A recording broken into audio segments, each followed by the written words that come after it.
नमस्कार दोस्तों, welcome to the channel of concept of physics and chemistry. तो बात करने वाले हैं इस वीडियो में क्लास 11th के एक टॉपिक को आज हम करने वाले हैं, जो कि है केपलर्स थर्ड लॉ। आज इस केपलर्स के थर्ड लॉ को आज हम प्रूव करेंगे। ठीक है, इसको कहते हैं लॉ ऑफ पीरियड्स, इसको ये भी कहते हैं। तो सबसे पहले जान लेते हैं क्या था ये लॉ। देखिए, केपलर साइंटिस्ट ने प्लानेटरी मोशन को एक्सप्लेन करने के लिए 3 लॉज दिए थे। प्लानेटरी मोशन क्या था?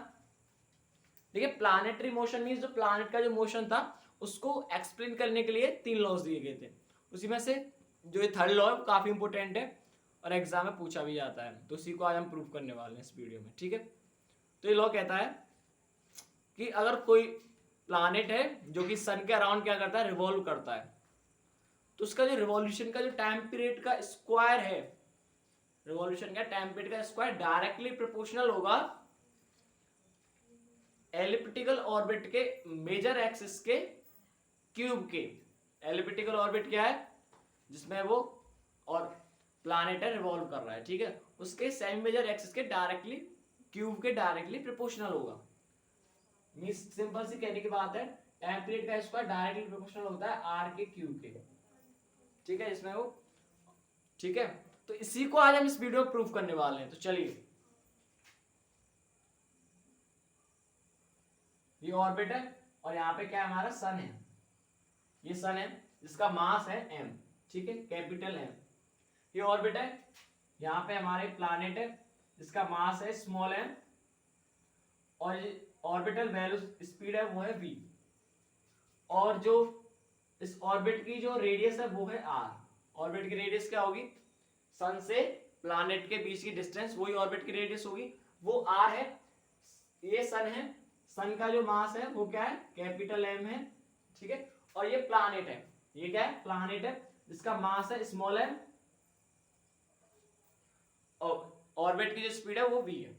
ठीक है, अब इन दोनों के बीच में ग्रेविटेशनल फोर्स तो लगेगा, ग्रेविटेशनल फोर्स तो इनके बीच में लगेगा, और यहाँ पे सर्कुलर पाथ पे एक और फोर्स काम करता है, एक और फोर्स वर्क करता है, वो कौन सा? Centripetal force. ठीक है, तो centripetal force mv² upon r equal होगा ग्रेविटेशनल फोर्स के। इसके इक्वल होगा ग्रेविटेशन फोर्स के। ठीक है, जो mv² अपॉन r किसके इक्वल होगा? ग्रेविटेशन फोर्स के। ठीक है,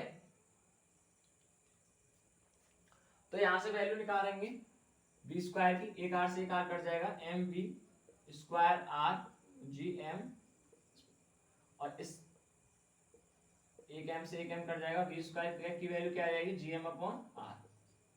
ये v² की वैल्यू आ चुकी है, gm अपॉन r। ठीक है, gm अपॉन r v² की वैल्यू आ चुकी है। अब ऑर्बिटल जो वेलोसिटी होगी वो क्या होगी? ऑर्बिटल वेलोसिटी क्या होगी, sorry orbital speed. Orbital speed क्या होगी भाई? Distance upon time. स्पीड का फॉर्मूला क्या होता है? Distance upon time. अब सर्कुलर पाथ पे तो डिस्टेंस क्या होगी? 2πr, circumference of the circle, और टाइम t। अब हमको v² की वैल्यू चाहिए, लेकिन यहाँ पे क्या v है, हमारे पास v की वैल्यू, लेकिन हमको चाहिए v² की, तो बोथ साइड क्या कर देंगे? स्क्वायर कर देंगे। ठीक है, तो v² = 2 का square 4 π² r² upon t²। v² की वैल्यू मिल चुकी है, पुट कर देंगे इसमें, तो 4 π² r² upon t² is equal to gm upon r। ये कैपिटल M ये बेटा, ठीक है, कैपिटल M है ये, सॉरी r है।